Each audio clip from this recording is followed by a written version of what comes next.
Tiger fans, finally, after weeks and weeks, what do you say, about 3 weeks of... it's been too long. It feels like it's been too long. 3 weeks of asking the Tigers to finally call up Riley Greene. They have finally called up Riley Greene, which is why I am with my brother today. We had plans for this last weekend, but it didn't happen, unfortunately. So this guy... It's happening. So. This guy is lucky. He saw Torkelson debut. He saw Cody Clemens debut, and now he's going to see Riley Greene debut. I only got to see Torkelson and now Greene, but he lives in Michigan. I don't, so I drove almost 4 hours up here to see him because we're going to the game. So, with that, I think we need to have a realistic expectations conversation about Riley Greene. First off, this Tigers team as a whole and the offense. The Tigers right now have 5 hitters. Among 158 qualified hitters for the batting title, the Tigers have not 1, not 2, not 3, not 4, but 5.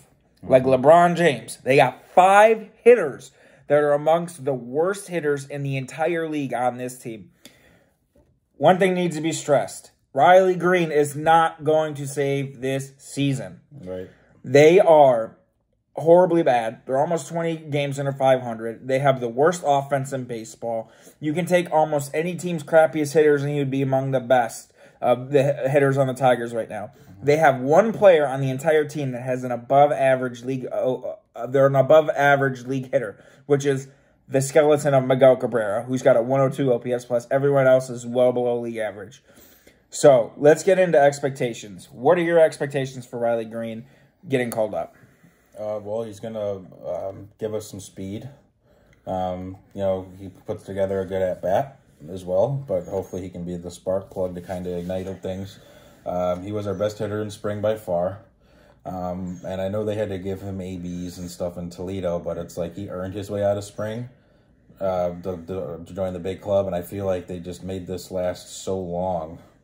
And I know you have to give him some at-bats for rehab, but I just feel like this was so ongoing for so long. He should have already made the big club by now. And the only reason why he got called up is because Austin Meadows is on the COVID IL. And even then, that's bullshit.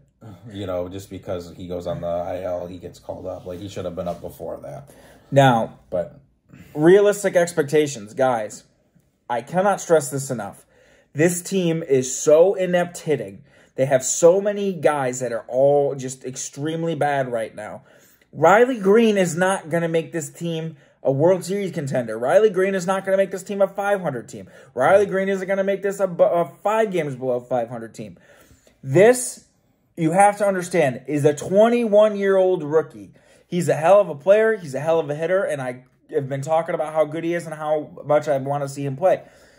But don't get these unrealistic expectations that he's going to come up and save the team. Yeah, like hit 300, crank 30, and 100 RBIs or something. It's only middle of June. Right. He's going to get the last couple months of the season. Hopefully stays healthy because he did foul off his foot again the other day, his last game in Toledo.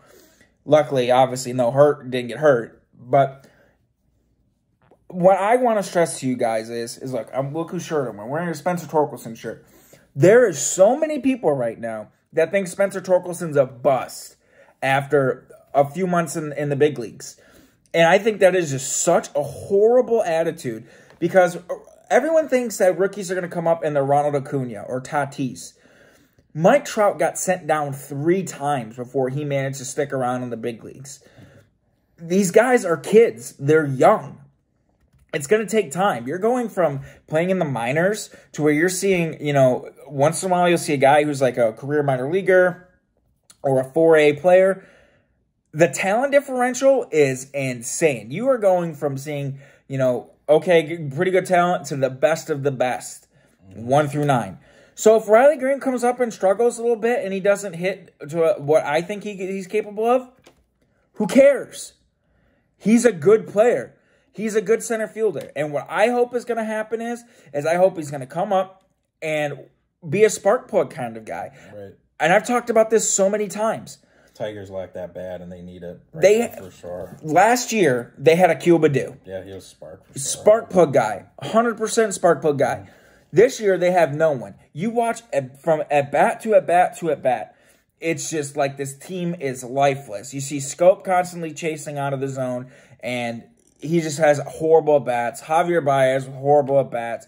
Spencer Torkelson, I think, is so in his own head because he knows how big of a prospect he is and he knows the expectations for him that he's in a 3 for, I think, 40 slump right now. He's just so in his head that he can't crawl out of it. So, and it's just, it's literally, they have 2 hitters right now. They have Harold Castro, Miguel Cabrera. And Victor Reyes, I guess we could say he's a hitter because, I mean, he's been all right. He's been all right. He's been playing, you know. But you can't put these kind of expectations on Riley Greene that he's going to come up and save the team, and that they're going to be a division contender, that they're going to be a wild card contender, because it's not. You need to be realistic with what he's going to do. Now, does he make the Tigers better? Absolutely. Absolutely way better, yeah. If I have to watch Willie Castro make another bad route in center field ever again, I'm going to puke. And whenever he does make a good catch in center field, the broadcaster's like, oh my God. It's like, no. He literally took a horrible route to the ball and made a routine catch hard. Right. Riley Greene will bring you very steady defense out there. Very steady. But I'm hoping that he comes up, because this is a guy that can hit lefties as a lefty. This is a guy that can play a good center field. He's eventually going to be a right fielder, but right for right now, he can play a good center field. He's got pop. He can put it out the ballpark. In spring training, guys, don't forget, this kid hit almost 400. He had 3 home runs. He was leading the team in extra bases. This is a guy with bat-to-ball skills, a guy that can draw walks, a guy that can steal bases, a guy that can play a good center field. Go watch his spring training highlights. Now, context, grain of salt.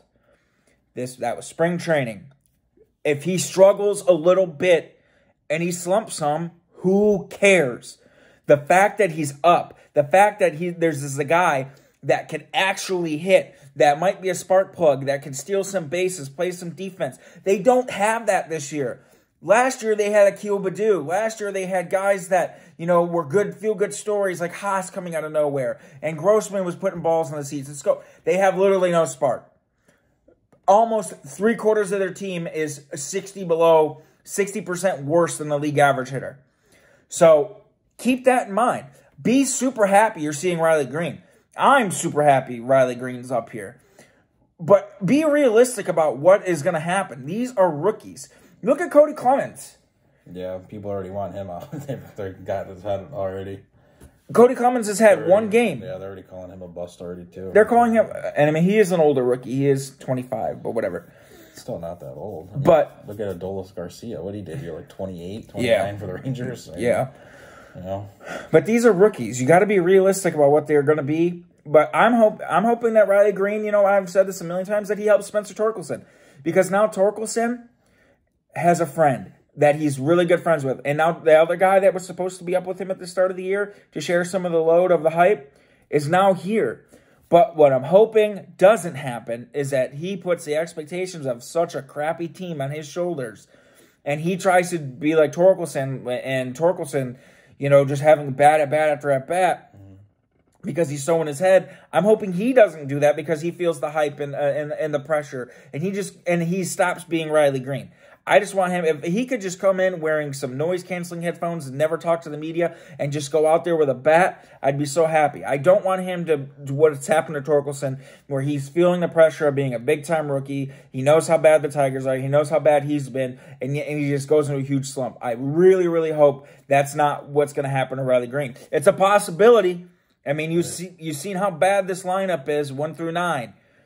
There's literally no one. So it is a possibility, but I'm hoping it's the latter. I hope he comes up, he hits a little bit, hits 250, 260, puts a couple of balls out the ballpark, hits some doubles, steals some bases, plays you a good center field. He helps Torkelson out because now some of the hype, the weight of the shoulder of being a big rookie is off of Torkelson's shoulders because now he's got his friend Greene up here. I mean, who knows what it does to Cody Clemens.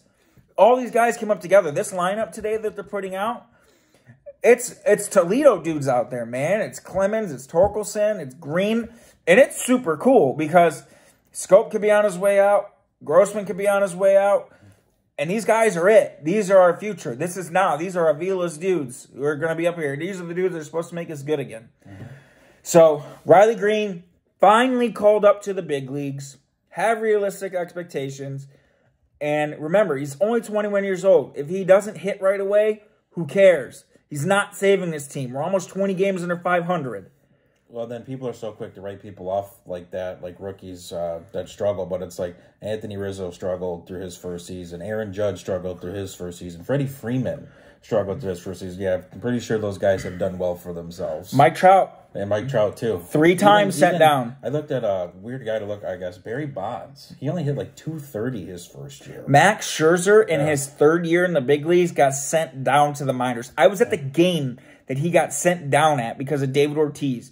Max Scherzer got sent down. Just because a young guy doesn't hit right away or play up to expectations right away doesn't make them a bust. Right. Stop letting the stupid media narratives make you think that these guys have to be MVPs right off the rip. Right. So, Riley Greene, finally a Detroit Tiger. Enjoy it. Be happy. We'll enjoy it. We're going to the game. Yeah. Nice day out here, too. 71. It's going to be a great game. Yeah. Enjoy it. Be happy. But have realistic expectations. And let's just hope he helps his team because it's going to be hard to be any worse. True. You got anything? Go Tigers. Go Tigers, baby. See you on Sunday.